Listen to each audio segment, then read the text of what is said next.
Proposition 10. Every frame of reference requires a parent frame of reference to exist inside of.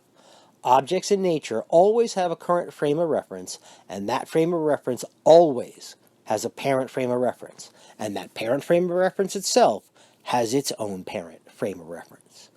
Every pocket of space-time mass energy is in motion, either directly or indirectly, and hurling through the cosmos.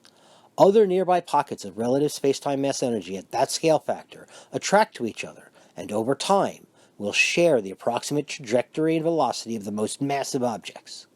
Gravitational attraction is what holds pockets of relative space-time mass energy together. The same way 10,000 flashlights will look brighter when close together, so will the gravitational attraction of pockets of space-time mass energy take on the aggregate gravitational attraction of its constituents and act as one.